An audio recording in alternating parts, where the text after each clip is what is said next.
Friends welcome back to my YouTube channel. मु बहुत दिन पर आज ब्लॉग करछि कहीं किसी इश्यू थिला कि सेति पई मु वीडियो कर पार नथली। केमती मो परीक्षा चलतिला तापर किछि प्रॉब्लम थिला सेति पई कोन पार नथली। आज होछि रामनवमी भाबिली आज किछिते ब्लॉग कर देबी वीडियो कर देबी।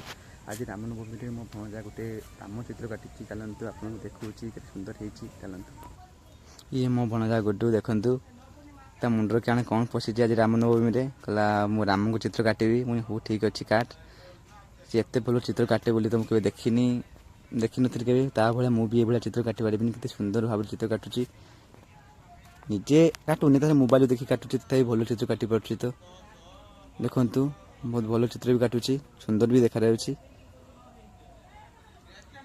कि पाठ पढ़ा कि ना कि भल चित्र भी काटुची सब केवल चित्र काटियो। देखु के सुंदर भाव निहाती लाइक कमेंट और शेयर भी करेंगे निहाती सब्सक्राइब करेंगे।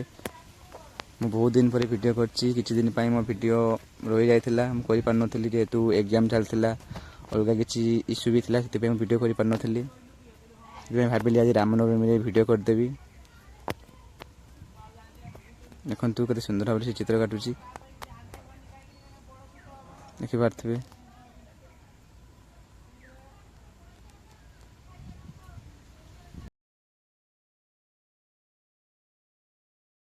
छोट छोटे दयाकोरी छोट छोटे निहाती सब्सक्राइब करूँ। देखते से केते सुंदर चित्र काटुची। आपको विदाय दूची मो ब्लॉग रू रोची बाय।